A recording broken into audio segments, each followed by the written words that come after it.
coming up on OTH, Chris is finally playing League again, so finally I have some gameplay thoughts around League of Legends for once in a lifetime. But anyways, me and Raymond go over the patch 11.11 preview with Mark Yetter on Twitter, and then also we talk about some of the NA roster changes that have come through from Evil Geniuses and Golden Guardians, and then unfortunately we got to talk about what happened at round 2 of MSI in the Rumble stage, and about how angry we are that Cloud9 didn't make it through. Nah, just kidding. It's not like that. But anyways, I hope you guys enjoy this episode and stick around through the end of the credits for some extra bonus content. I hope you enjoy this episode of On the Hunt.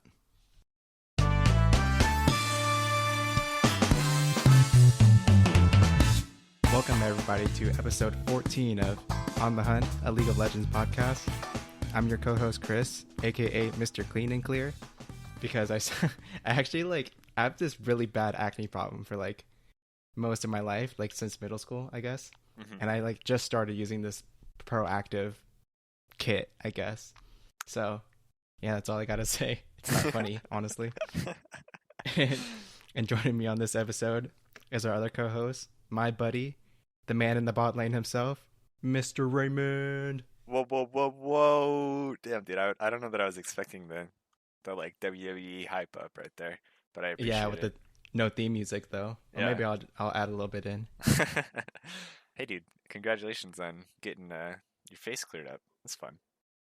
I just started using it, so there's no progress yet. Oh, okay. Well, but you're on the right track at least. I'm on the right track, and I skip some routines because I get lazy. But we're on the right path, so to speak, as the kids say. When you said it, have you used Mr. Clean before already as a AKA? It seems like it sounded familiar when you said Mr. Clean and Clear. I was like, wait a second, hasn't he already done that? Maybe. That does sound familiar, actually. I don't keep track of these things. Anyway, dude, what else has been going on with you? You've been climbing the Wild Rift ranks?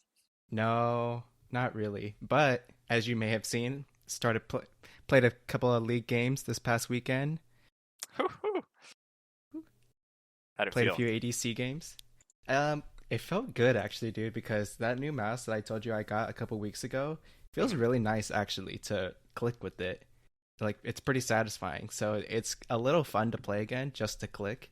And then I was low key smurfing, and so I had a lot of fun with that as well. Although sometimes I'm losing to these silver players and I get kind of down. We'll win the game because they're silver players, but right. But you sometimes lane, in lane it's yeah. This shouldn't. That's exactly how I feel. Hey, I'm gonna be honest, dude. You said that, and I was like, "Oh, I'm gonna open up your match history to see what chance you've been playing." And it looks like you're on kind of a rough loss streak, bro. Yeah, it's just team diff sometimes. Sometimes you Oh wait, yeah, I'm really not on a. Holy shit. Yeah, I mean, I played 2 ranked games last week, and those went okay. I think one of my games I could have won, but one of them was ultimately doomed. And then, like I said, dude, if I really wanted to get back into League and feel good about my mechanics again, I just need to bash in 50, maybe even 100 normal games, and then you can't win them all sometimes. You know what I'm saying? Yeah, I hear you, dude. I hear you. But yeah, other than that, I think started doing this. Have you ever heard of this website called Human Benchmark? I have heard of it. Yeah, they do the reaction time tests and that kind of stuff. Yeah, so I started messing with that, and so a lot of my free time goes to that now, unfortunately. I've heard of Human Benchmark, but I've never heard of people grinding Human Benchmark, dude. Oh, it's such a grind. You can improve so much. And then there's one of those things, one of those tests is called the chimp test. So that was gonna be one of the AKAs. It's just gonna be the chimp champion or something. Yeah, exactly. Damn. And then yesterday I bought Stardew Valley, so we're about to climb into that hole as well. Damn, wherever that leads. All right. And that's been what's up with me. But what's up with you?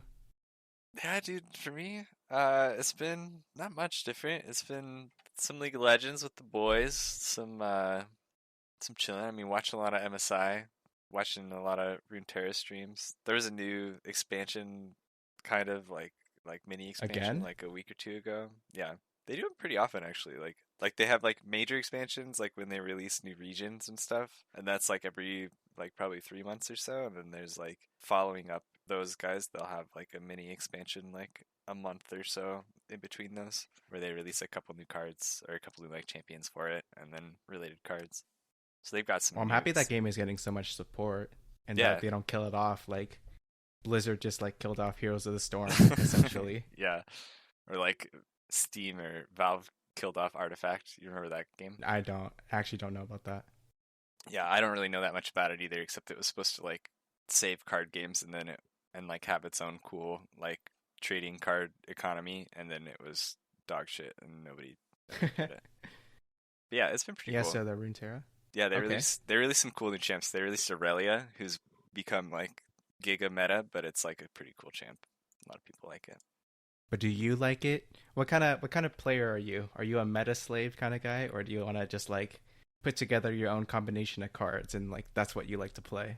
Honestly, I think it's that game. I'm not into it enough to like feel like I'm good at card games either. So like I'll just play against bots and shit, and I'll just play whatever like decks seem cool. And then they have like some cool like PvE modes that I do just to grind like the XP, unlock new cards and stuff because there's a lot to unlock still. So I play some. I think I don't know like what kind of decks really I like to play. There's like I made a new like a dragons deck that's kind of fun to play. You get like Aurelion Soul and just spam like huge units. And then there's like I did make an Aurelia deck that's kind of fun to play too. Aurelia Misfortune. Wait, that actually sounds kind of fun. I might have to download it and see what's up. Yeah, dude, try it out. I got one of my other boys from I got Kyle. You know Kyle, one of my other boys from college to get into it not so long ago. So I'm converting people Slowly but surely. slowly but surely. All right, let's get started with the show, my man. You mean this hasn't been the show the whole time? Shit, dude. Okay, I'm ready. Let's go. That's just the foreplay, I guess. But now we're ready to get heated, hot and All right. heavy. All right, I'm ready.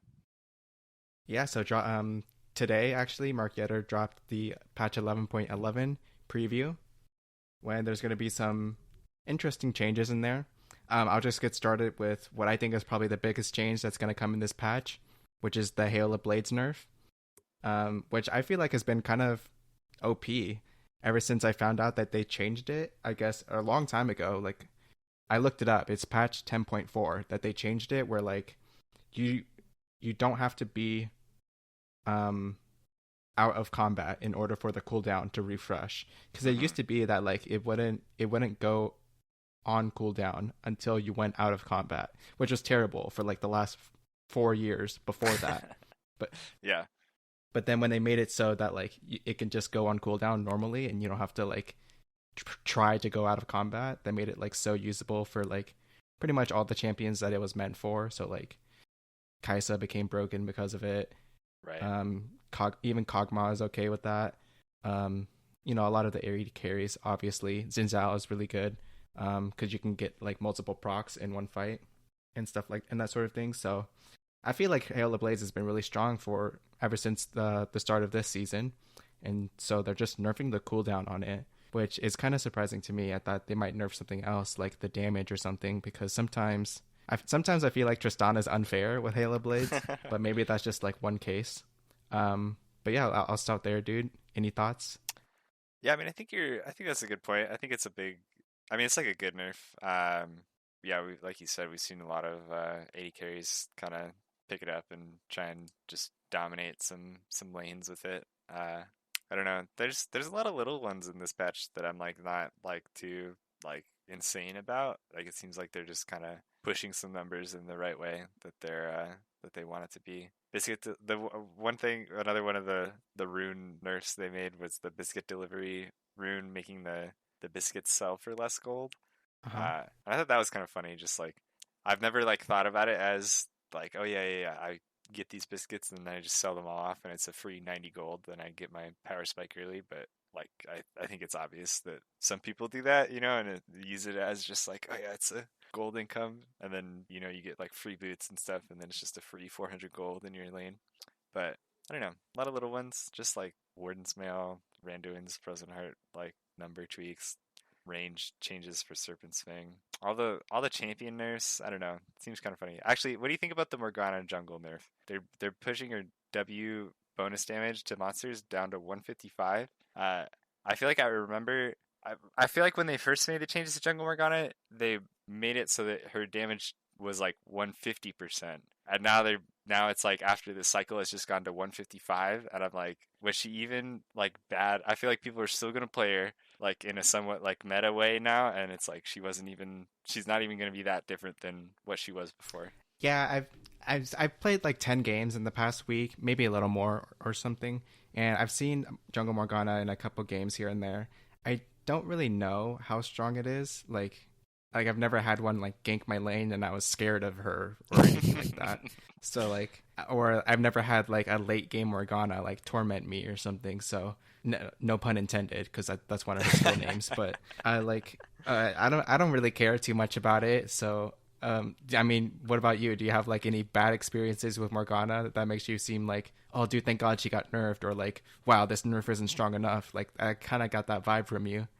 No, I like it's funny. I just think it's like the way I see it is like junglers are stupid, and she's gonna be just as good of a jungler like as she was, for 2 years since she first got the jungle damage changes. And like, cause I played that champ in the jungle when that stuff first happened, and I was like, this is such a fun jungler. Like it's stupid. Like like I don't know. I'm an ADC the rest of the time, right? And then I go and play this support that has like two skills that go on cooldown for an hour after every time you use it, and it's like that's Yeah. funny to jungler, and I think I have, how you have like those highlight features like in the client that you can like save off highlights like out of your replays. Have you I've ever done never that? been able to use it, but yeah, I know of it. I've done it like twice, and one of them is a stupid jungle Morgana highlight because I was doing some dumb shit and like 1v2 invading and got out of it, and that's like like that's the kind of shit like you could still play this champ, and now after the nerf she's gonna be not that different than what she was originally like in that state. And I feel like there's still gonna be like meta lingering like jungle Morgana players, and it's like you could have just done this before. Like everybody's freaking out, like, "Oh my gosh, right? You buffed Jungle Morgana and Jungle Rumble." Like, I mean, Rumble's different changes, but they buffed it for just this patch, and now you're gonna nerf them away again. And it's like, do you want diversity, or you just want to fuck things up for MSI? And it's like, dude, you could have just played this champ before. It's not that different. Okay, yeah, I see where you're coming from now. And yeah, it just brings attention to the champion when they buff it, and then when they restore it back to like a an average state, then people will still want to play it because they think it's actually worth playing now, even though it was before in Yeah, the first place. I see what you mean. right.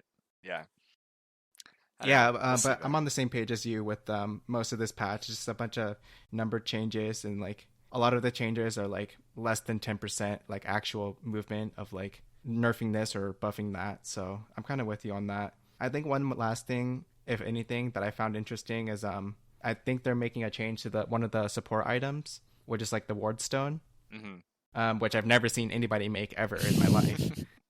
I'm pretty sure it's like one of the least built items in the whole game right now.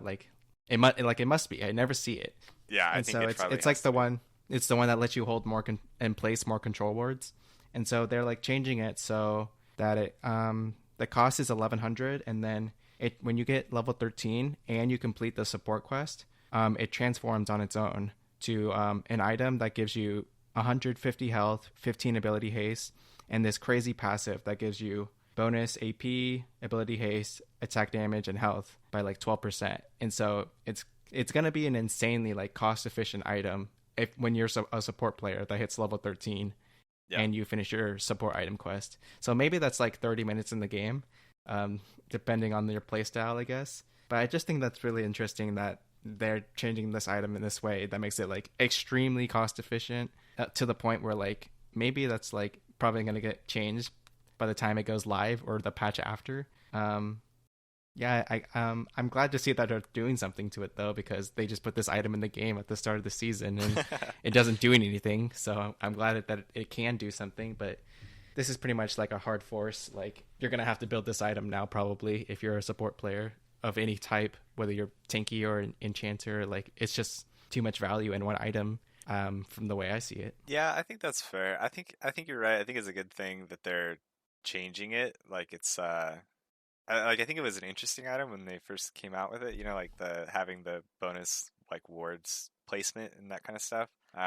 It's a little sad that they're taking that away. I feel like with it because it just sounds interesting, but it just was so. It seems like it was just so unrealistic that supports would actually go out of their way to buy it. So yeah, I mean, it's like a little more cost effective. It's a spot for your control wards, and then also it is a like stat boost. I don't know. I would be surprised to see like every support going out of their way to build it. Like still having it be behind like a level 13 barrier for most supports, unless your hard stomping is probably not worth. And if you only have like two items anyway, like it's not going to be that much stats. I feel like from the upgraded passive, but we'll see. Maybe I'm wrong on that. Maybe you'll see bards going absolutely insane with the extra damage and ability That's who you haste. picture using it. I mean, yeah, dude. Who else uses ability power, ability haste, attack damage, and health? Like, come on. True, true. Probably like Senna or something. And speaking of which, there's also, I mean, there's some small like Senna tweaks that kind of matter. So they're like changing her the amount of range that you get with her passive. But the Mm-hmm. biggest thing that like I'm interested in is like, so I just found out from a friend of mine that apparently like quote unquote tank Senna is a thing Yeah. where you build Frostfire Gauntlet. And when this was being explained to me, I was just like, dude, that's troll. Like, why would you go out of your way to build that item when you can just take Glacial Augment? Like, wouldn't that be better? Like, and like you're not building this item, and then so apparently it's a thing, and then like it's like half and half of whether you take Glacial Augment or you end up going this build where you take Grasp, and then you build Frostfire Gauntlet. And it seems like they're gonna ruin that build because they're adding a really big reduction for range units, so they're gonna reduce the slow and that sort of thing for range units. But I guess I wanted to ask you about it since you're the bot lane aficionado. Do you Yeah. know anything about the tank Senna? Any legends? Yeah, I mean, I've seen it a little bit. I don't know, not too often. But like it's kind of like I don't know. Do you remember even last season? Some people were going like Cleaver and Grasp on Senna, Uh huh. and it's kind of like that build where the point of it isn't necessarily that like it's super useful for the slow and all that stuff. Like I mean, it's similar to like you said, like going glacial and that kind of stuff. But it's just that you're a little bit more tanky. I feel like so you just don't you avoid a lot of the one shot scenarios that you would get if you were playing normal, like ADC or lethality Senna. So I think that's the main idea that you just it saves you from a lot of that one shot potential, like you're just the instant focus kind of thing, and then you still can scale up and get other normal damage items after the Frostfire Gauntlet. But it seems kind of troll still, like in my opinion. But I've also Okay, I'm glad I'm like not crazy. yeah, I mean, it's like it's not unviable, but it seems to me like you could just get away with doing other things. I don't know, I've still been a proponent of just going lethality, even since people have been doing the like Kraken Slayer build and stuff, but like after Rageblade and all that got nerfed on her, I feel like it's just not as useful, but people still do that too. So what do I know about Senna builds? No, for sure. And I think the item that lets you like see wards, the lethality item, like that one's just too Yeah, broken to like yeah, not build. So I right. see where you're coming from. Theoretically. Theoretically. But yeah, so that's it for me on this patch. Just a bunch of little changes, and then I think they came after Phase Rush last patch, and now they're coming for Hail of Blades. Next up, who knows? We'll Yeah, see. true. Except they'll just nerf Conqueror again, dude. Yeah, probably, or even take it out of the game. All right, brother, you ready to do some picks of the week? Yeah, I think so. I think so. Let's get into it. Picks of the week. Okay, you want to get started? No, I'm gonna let you go first. You take it away. Okay. I actually have two picks of the week. One of them's kind of troll. So the first one is that Nicki Minaj came up with this new song, dude, called "Seeing Green," and the song is fucking fire. All right, that's all. That's all I got to say. And I've Okay. been playing that song when I play like TFT or just jamming out in solo queue or something. Like it's a pretty good hype song, so I'm all about it. It's on repeat right now. Okay. Okay. Okay. I've been jamming that shit in the whip. And so yeah, I like that song. And then secondly, I have like a real legit league pick this week. So No way. Okay, sorry. Quiet. Everybody quiet yes, on the dude. set. All right. Let him take it Yeah, away. hush, Take it shh, away. shh. Okay, so when I was playing Wild Rift, I was playing a lot of Ash because it's really fun, and they don't have any mythic items on there. So like you still go like Blade of the Ruin King, Hurricane on Ash in Wild Rift, and it's like super fun. And so when I started playing League again with my friend, I was just like, dude, I want to play Ash. Like it sounds like so much fun, and so I played a couple games of Ash, and honestly, she doesn't feel bad in the current state right now. I feel like she's pretty viable for the amount of damage that she does and the threat that she has on people with your ulti throughout most of the game. So I like to build Kraken Slayer on her, but I wish that, like, honestly, I love to build Gale Force any chance that you can get because I feel like the mobility with the item is just so crazy, especially for non-mobile champions like Ashe, Jinx, etc. But Kraken Slayer is definitely feels pretty good. And unfortunately, I've been building Phantom Dancer a lot as well, so I don't get to do Hurricane very often, or even Blade of the Ruin King half of the time. Usually the game is over by like 2.5 items for some reason. But anyways, I've been liking it so far. Been practicing my auto spacing and my volleys, so I feel like Ashe is a really good champion for like not only learning AD carry but also like maximizing those little things of like harassing on every CS, Mhm. making or trying to poke people out, managing your W mana, understanding where to hawk shot and when to hawk shot, and that sort of thing. So Ashe is going to be my pick of the week, man. Damn, I respect that, dude. I'm an Ash fan as well. Like that, she's a cool champ, and so like she feels so good. Like such a feels good like AD carry to play. Like especially when you could win with her. Like just Yeah, the Q volley and all that stuff is just such a good ability. yeah. One last thing I will say is that like I have shitty skins for Ashe. I have like Freljord Ash, which is just like some white skin, and then I have Amethyst. So I have like both of my skins were came out like before 2011, Yeah. and Ash has like 20 skins that are freaking sweet now. So I'm pretty out of date on that. I should probably end up looking into like I don't know what your favorites are, but I like Project, High Noon. I think there's like a Dark Star ish kind of one as well, Yeah, and I think there's like Fey Dragon and Cosmic Queen are a couple Ash skins that just yeah, yeah. came out recently. Those are pretty solid. Yeah, the Um, Fade Dragon one looks so cool. That one's yeah, pretty new, right? yeah, Like two that months, yeah, maybe. that one's pretty new. I got that one. It was like the end of last year, but yeah, pretty sick, Oh, pretty sick. really? Okay. Yeah, I'm also a fan of just doing the classic. I play with the Sherwood Forest Ash every once in a while too. If you're going for the cheap skins, that's my go-to. To be humble, you know. Yeah, humble beginnings, or more like just bad box luck or something. Yeah, exactly. All right, dude. I'll take that. I like that as a pick of the week. I think for me, I'll do a couple troll ones, or not. I'll do one troll one as well. And that's the Warriors are gonna win the NBA championship. I'm calling it right now. They've made it all the way to the fucking play-in game. They're gonna take down the Lakers. They're gonna go all the way. That's all I'm saying. I don't know if you're a basketball guy, so I'm not gonna drag further on. But that's No, that's where we are. move along. Yeah. No rebuttal. For the pick of the week, I don't know. This one, I feel like I'm worried, especially now that you picked at ADC. I'm like, damn, dude, I don't know. What other chance do I play? Like, what can I even call as a pick of the week? Like, which ones have I already done? Like, I shouldn't go back. Um, but now I think I just got inspired from Perks playing Callista mid today, and I just want to say Callista is my pick of the week. I don't know if I've done it already, but you can play that champ. Playing that champ in solo lanes when you have like a squad to play with is actually so fucking funny. Like I still remember one of our favorite Clash games of all time. We played Clash. We got to I think it was like the losers finals. Like we lost the first game, so I don't know if you've done Clash. When you lose, you go like the bracket splits in two.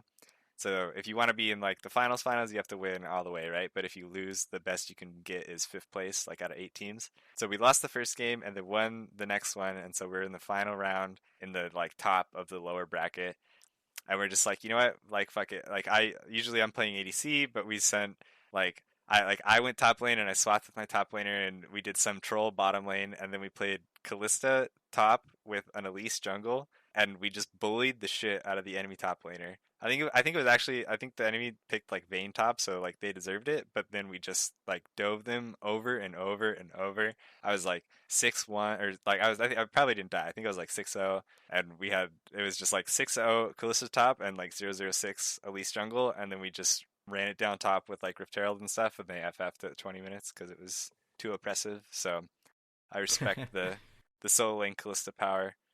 I try and play her bot lane every once in a while still, and it never works out. So I don't know why that ever happens. You know, she seems so OP, but I can never win games with her bot lane. So cheese some people in the solo lanes if you like to play Kalista or ADCs, and then that's the strat. I like it, dude. I think I've tried it one time and trying to build that lethality item that gives you all the bonus attack speed Oh, the when you Singing fight Blade. people solo. Yeah, Yeah, yeah, yeah, yeah. yeah. And trying to do that build. I think when the Shy was first doing it like a year or two ago is when I Hmm. tried it. And it's pretty fun. It's fucking awesome actually when you like you get to play Callista somewhere else and like you don't have to like care about a support and then like you actually just bully somebody to like infinite because they don't know how to play against Callista for some like it's kind of like the Swain effect in bot lane where like people don't understand the range of Swain's E or like or even how it works and so like it's the same when you take Callista to like top lane it's like Right. what does that champion do and then like why can she jump from there to here and kill me and I can't even get away and then like why does she have a slow but also like kites you forever or like slow on her rend I mean and so and Right. she has like free wards on her W like but that doesn't make sense and so yeah I like the pick man I'm about it. Thank you. Thank you. Thank you. All right, we can finally jump into some NA roster news that finally happened in the past week. So first one that we came up is Evil Geniuses making a move for the ARD carry.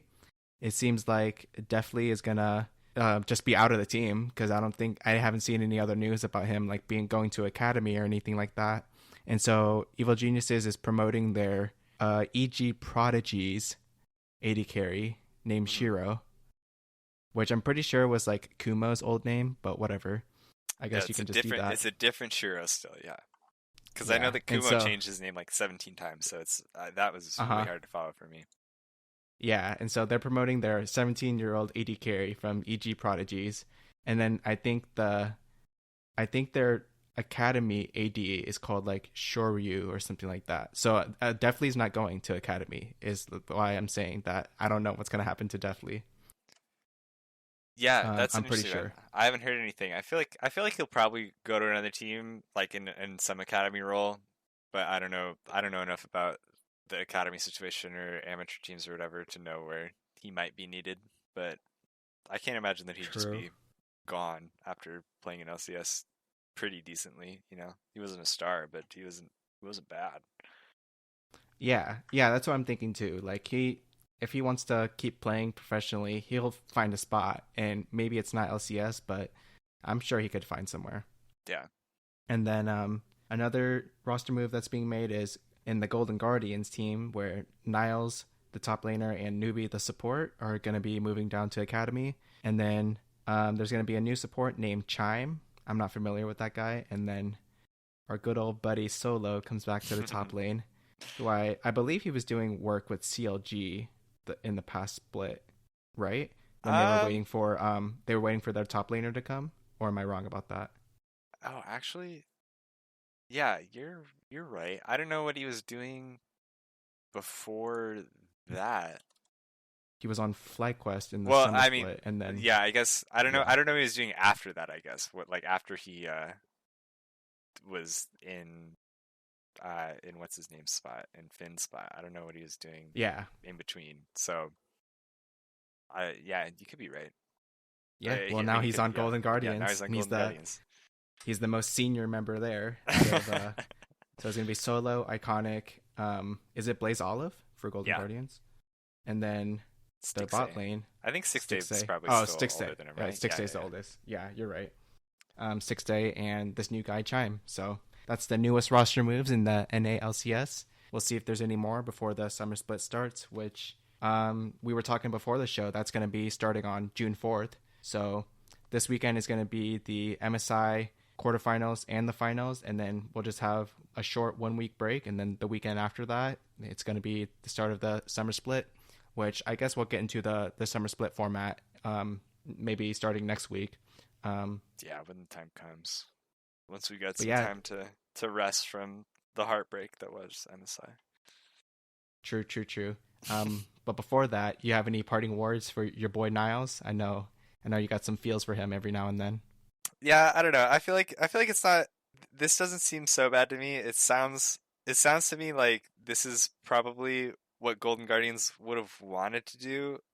Like originally is have Niles on Academy. I don't know about newbie, but like I think that he was probably their desired Academy top laner. And then when shit happened in the off season with COVID and having like no budget and they couldn't buy licorice or whatever, and they had to like make some wacky moves to put him in the top. So I feel I hope he does well in Academy. I think he was still like I don't think he was as bad as or I mean he was bad. Obviously he was bad, but I don't think he was gonna be as bad forever. So hopefully he'll prove that he learned a lot playing LCS this season and then be able to smurf in Academy some, make his way back. Yeah, at least he's not dropped from the team or the organization. So I'm glad that he still gets to play in the academy team for now. And then, yeah, like you said, maybe they'll promote him mid split. Maybe he'll make a comeback next season. We'll see. But good luck to him. Is how I see it. All right, do we have to talk about MSI now? Yeah, unfortunately. I guess one last pit stop if you want to keep procrastinating. Is there any content you want to talk about this week? Maybe like your hot tub league or anything like that? Yeah, I've only watched some of the Hot Tub League. It's been kind of funny. I did see today that Travis said that he was going to be doing like a short form. I don't know, like a half hour length like podcast with Emily Rand, and that sounded like something cool. I'll listen to that once that starts coming out. But yeah, other than the obvious Hot Tub League streams, there hasn't been too much that I've been watching very often. Just a lot of MSI, Yeah. so I felt like I kind of leaked out from that stuff a lot of the time. Yeah, kind of the same with me. Even like the Travis interviews with all of the players, like I haven't watched any of those since last week, and then all of the shows. I think I've listened to the dive, and that's pretty much it. I have Yeah. listened to a lot of Thorn stuff lately, which I'm just really into sometimes. So I think I watched the Crackdown, but I think that was they had like some guy from Schalke as the guest, so it's more like EU focused. And then he's just been putting out like random content. Mm. That's been pretty cool. And then I think I watched another one with like Summoning Insight, and they were talking about just like goats in different roles, which is cool, but like not really that interesting to be honest. After like listening to 3 hours of that, but yeah, that's pretty much it for me. I didn't kind of dropped off of Face Check. Not really any reason, honestly. Just like there's just not enough time in the day sometimes. Yeah. And I've just been. and I'm Go ahead. Go ahead. oh I was just gonna say that like I do sometimes care if your thing is on podcast or not, because if it's only on YouTube, like I'm pretty sure Face Check is, then like then I can only watch it when I'm at home or something like that. And so Right. um Right. that's just like, yeah, then when I'm at home there's only like so much time for and like attention span for like so much content or like things to do. So um I guess I'll talk about that more in a bit, but what were you gonna say?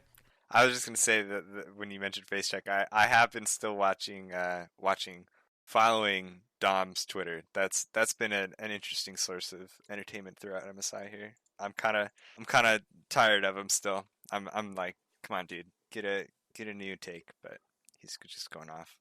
Yeah, I'm kind of tired of all of the like, maybe the kids call this copium, but I'm kind of tired of like all of the NA bashing. Like I'm just kind of bored of it, and like the conversation around NA being an inferior region that like can't use its money properly or something, or like or just the way that like the somehow something about the region and in not using its resources correctly results in like these international event performances that makes us seem like not worthy, I suppose, of like being of having the label as a major region or something, Yeah. and how that's like depressing or like not right or like that's not okay. Like it's really like too much sometimes, and like it's definitely hyperbole, like taking it to the way extreme. I feel like, and I also just don't care much or like think it's worth enough of my energy. I'm also just not much of like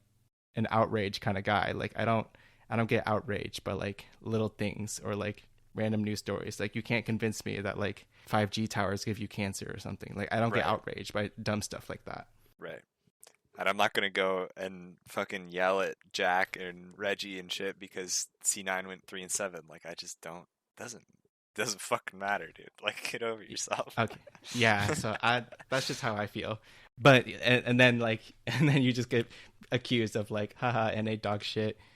Um you need copium, I guess, which I'm and maybe like 10% of my explanation there is like kind of copium, like okay, that's how I Yeah. get by with my name not doing good at MSI. And so yeah, I guess we're going to talk about MSI. And so that we're at the end of stage 2, and the round 2 standings are as follows. We have Damwon Kia at 8-2, first place, followed by RNG at 7-3. Right behind them is PSG Talon at 6-4. And then lastly, in fourth place, we have Mad Lions for the top 4 that are going to go to the last stage of MSI, and that's going to wrap up this weekend. I'll just name off the matchups right now. That's going to be PSG Talon versus RNG this Friday morning. And during the second stage round robin, I think PSG beat them the first time that these two teams played, and then the next day RNG got them right back. So these teams are just 1-1. So this is editorial, but I think this series could be really interesting, just because of that, like story wise. But we'll see if the gameplay is actually close or not. And then on Saturday we'll have Mad Lions versus DK, which I believe Mad Lions didn't take a game off of Damwon, but they did get a game off of RNG. So it shows that they can have some good peaks. And so even this one can be interesting if maybe Damwon slips up, or I heard Beryl has been playing kind of funny at this event. Yeah, just a little bit. So I mean, it might not be as one-sided for both of these matches, even though I would say that a lot of people would say Damwon and RNG are favorites for both of their matches and favorites for even winning the event in its entirety. I don't feel like these semifinal matches are going to be like so one-sided or predictable, or at least I think there's going to be entertainment value in them.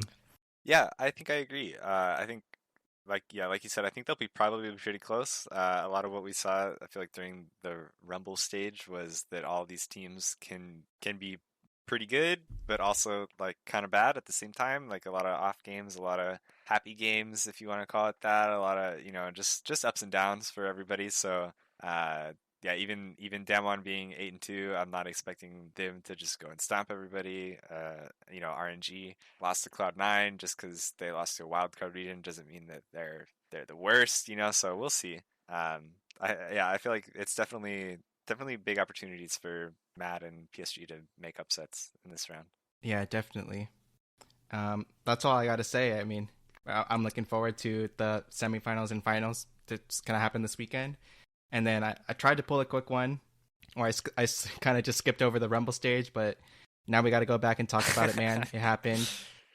Hey man, I was totally ready to just skip over it right there, and you just just end the episode. You had to bring it back on yourself. Like, come on. No, yeah, we can talk about it. We could talk about it. Yeah.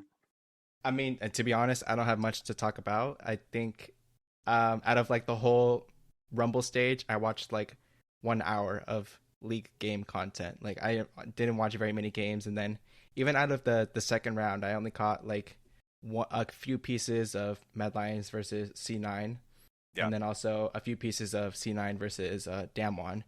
And I would say that like in the couple of like snippets that I saw here and there, I feel like parentheses copium, I don't think that C9 performed that badly at this event. Like for example, I'll give you an example. I don't know if you'll know it, but like we'll see. At last Worlds when TSM played Fnatic in game 1, I feel like that game was actually not that bad, where like TSM got invaded and then they still even like came back and made a pretty even game state at some points of that game, and then in the end Fnatic like really pushed their advantage with Evelyn and Lucian, Right. really comfortable champs that they were good with. And then so that was like the first game that TSM and Fnatic played in their group, and that still gave me a lot of hope of like, wow, TSM, at least they're contesting. I feel like they're playing really well. But then the second time that TSM and Fnatic played, Fnatic actually ran them over, and at that point I was like, oh, it's really doomed. Like there's no chance. Like it doesn't it that game did not look good, and I don't really have hope for TSM anymore. Right. And so I didn't really feel that way about like C9's games. Like um again, I didn't like watch very much of their games, but I don't think that any of their losses were extremely bad. Although like I refuse to watch the Pentanet game, to be honest. That's the only one I was gonna say. I think yeah, I think I was gonna agree with you.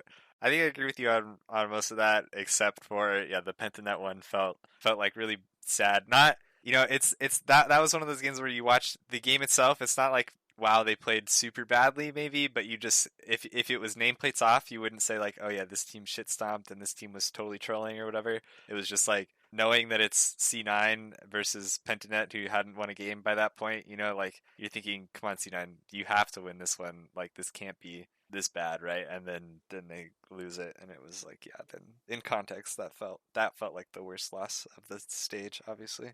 Yeah, and then like just speaking of context, so in the end, C9's finishing score is 3-7, and so of the 7 losses, they lost to every team once, which is I guess that's kind of bad. Like maybe you don't deserve to get out of the group if you lose to everybody once. But Mad Lions got out with a score of 5-5, so losing to everyone once is honestly not that bad. Right. And NA has not gotten out of groups a lot of times with an even match score. For example, like TL going 3-3 like multiple years in a row at Worlds. It's like the even game match score doesn't always get you out of the group. But anyways, Right. and then so C9, I'm saying that C9 lost the match to everybody, and then they got 2-0'd by PSG Talon and Damwon. And I feel like to my understanding, one of the PSG games was also not that close, where like PSG kind of like ran them over. Hmm. But the one Damwon game that I watched, it seemed pretty close. Honestly, it was the second one where like they died at Elder Dragon like pretty quickly, and then to my understanding, even the first game that they played against Damwon, it's like it was at least playable and contestable. So I don't feel like C9 is a terrible team by any means, or like not able to match up to their opponents, and especially Right. with the way that Fudge played this entire event. Like, I feel like I'm really proud of him and proud of the team as a whole. Maybe not of Blabber, just kidding. But um, like I don't feel like C9 is that bad, or maybe like they are our best team, so maybe NA is shit. But C9, I'm like kind of proud of their performance, I guess. And yeah, they lost to every team, and maybe one or two of those teams they shouldn't have lost to, and then one or two of those games it was winnable, but they messed up at certain points of the game. So I mean, it is what it is, and then in a weird way, like it's kind of cool. Like if you think of them as the underdogs, and like then it's cool when they upset RNG or and that sort of thing. So I guess just setting expectations so that you don't feel as bad when your team loses is how I'm gonna cope with C9 not getting out of the Rumble stage. And yeah, that's pretty much all I have to say because I didn't really watch any.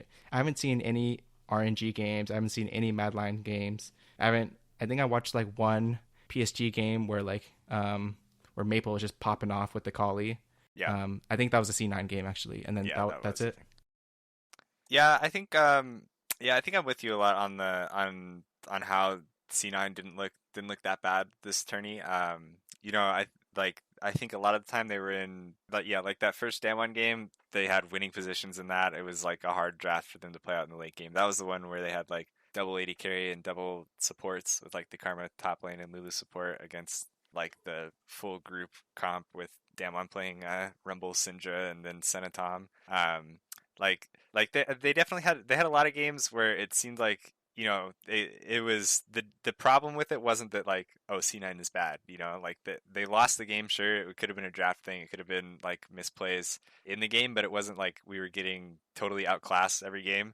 I feel like if you just like look down like percentages, like if you did matchup charts against each team, right, for the Rumble stage, and you said like Yeah, I don't know. Damwon Cena is probably like, I mean, they picked up a game in groups. It's probably like 75-25, like Damwon favored. RNG, probably, similar, maybe like 80-20 if you really liked RNG's performance, maybe like 60-40 if you didn't. And then like Mad and PSG could be 50-50s, right? And like you can, like, the likeliness of this outcome isn't that bad. It just like felt really bad because they had such close games and good performances from certain members.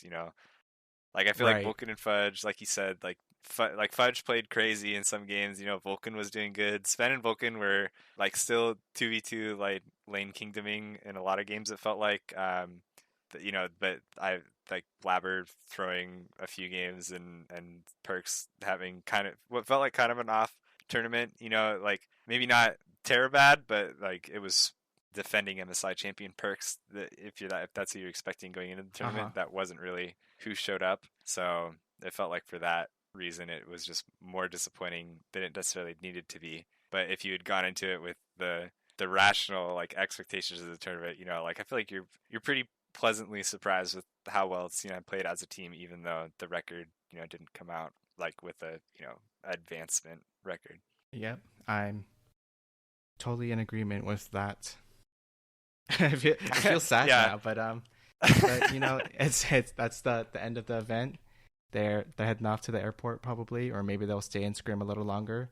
But probably not because, like I said, the summer split is going to start really soon, Yeah. and so um, You know what I hope? The one thing I hope for NA teams, I feel like watching this tournament, I feel like they should go back and be like, like every like the TSM and the Team Liquid that are sitting at home should be watching C9 in this tournament and being like, fuck, these guys are making stupid mistakes. Like, why are they our one seed? Like we should go shit stomp them next season. And then like you should also see like, fuck, if C9's playing like this and we couldn't beat them, but like obviously we can be better than them, and they're still taking games and forcing Damwon into tough spots and stuff like that. Like fuck, we can play better than that too. Like we could have gone and got out of groups at MSI. Like that right. should kick any teams into gear. Like be like, you dumbasses, like we're gonna carry the torch at going into Worlds and show you what real NA teams are supposed to do.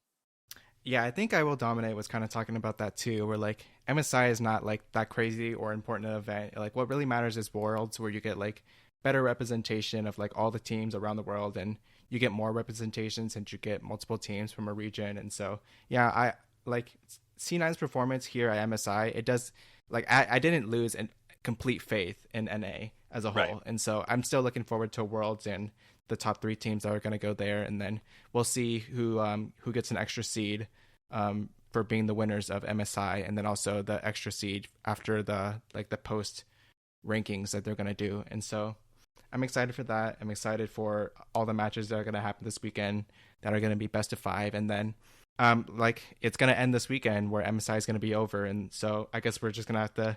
I don't know if you want to make predictions or anything. It's kind of weird because like we don't know who's going to be in the finals, but at least for the semis. So again, we have PSG versus RNG, and then Mad Lions versus Damwon. I guess if I had to place any bets, I'll just call Damwon over Mad Lions. And Okay. then for the Okay. other match, though, let's just make it interesting. I think it'd be really cool if PSG was able to win and show that they're like at least that team is kind of creative and strong. Especially because I heard their substitute AD has been popping off lately, and so Yeah, I I feel like mean their bot it. lane Mhm. together have been pretty good. Yeah. Yeah, I think they got some good things going for them. They're not like a complete run over, and I'm sure they get to scrim with a lot of the other Asia region teams as well all of the time. So it's not like there's some sort of isolated place, um, and that sort of thing. So it's probably like in reality favored for RNG. But to make things interesting, I'll call PSG to win this series. Um, and then I'll hand it off to you. Any thoughts Okay. for any of the matches this weekend? Yeah, I think so. You said it. You said it right there at the beginning. You were like, "If I'm gonna I'm not gonna put any money on it." But I would say if you were to put money on it, and I don't know where you would put money on esports things. I'm not really that much of a gambler. But I would say if you were to gamble, I think the value is actually on Mad Lions. I think they go into the semifinals with 5-5.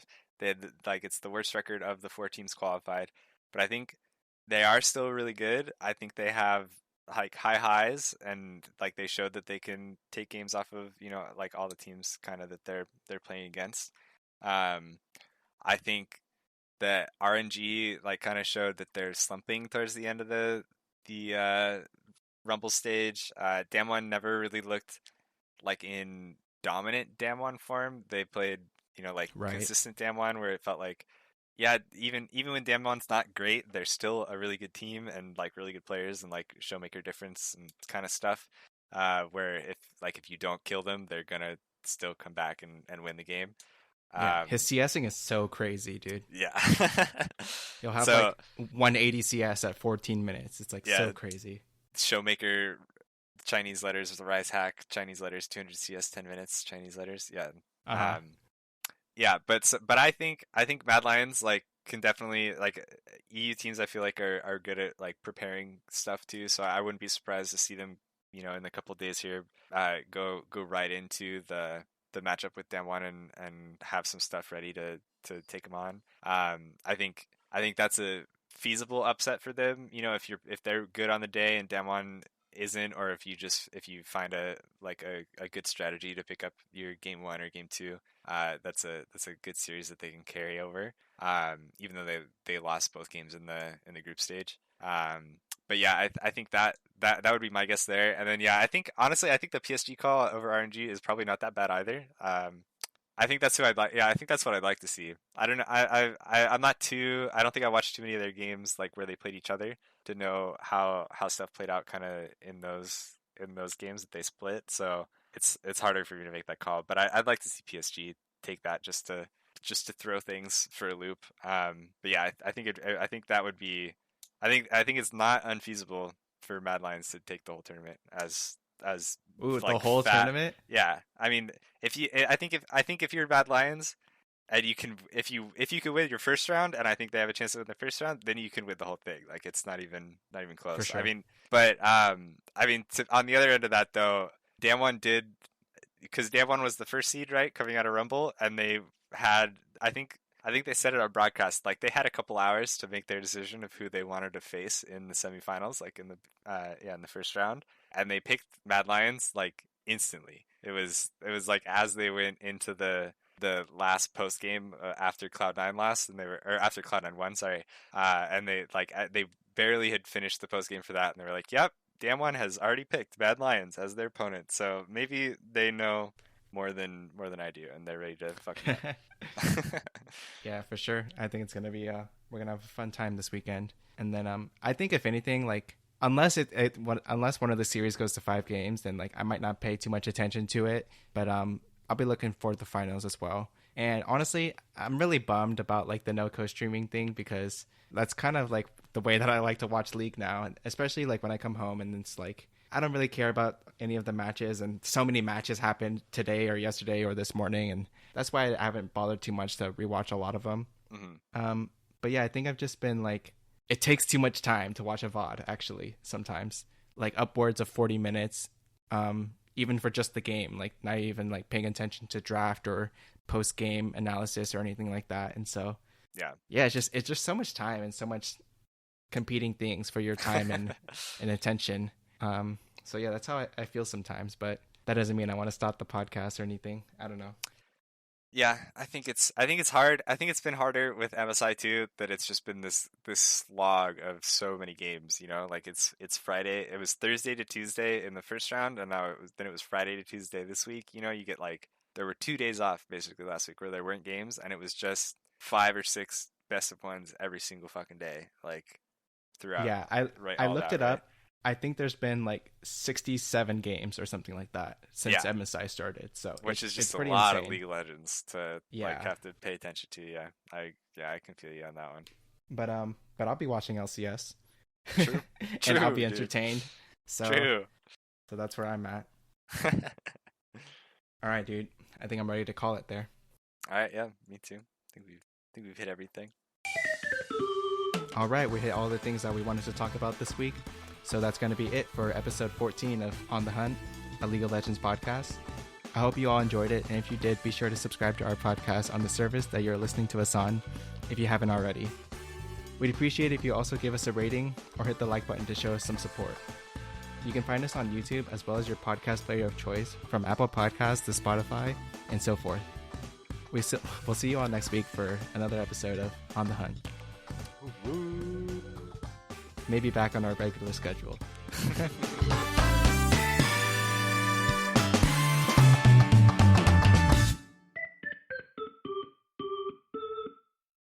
One last thing, dude. I gotta shout out my friend for buying me B-Maw.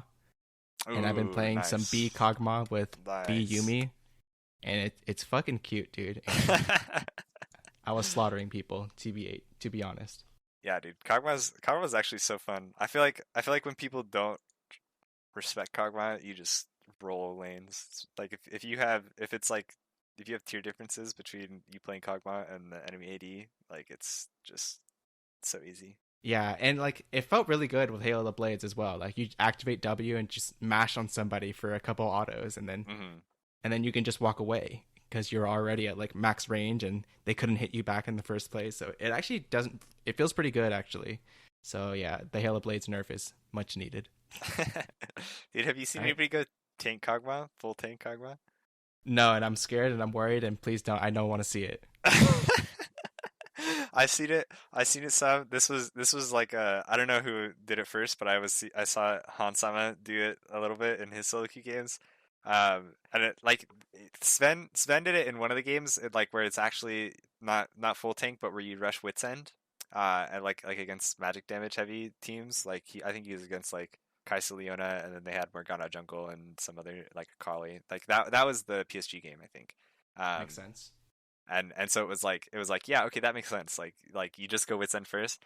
But then I think he went normal, like he went Kraken and Gwinsu's or Runans or whatever the rest of the way. But Hansama was doing like Wit's End into Frostfire Gauntlet into like Runans and like I don't know, I don't even remember at that point if it mattered. Like I think he had Randuin's after that point. And he was like dumpstering the game, and he had a Lulu, so you have a little bit more damage like to back you up.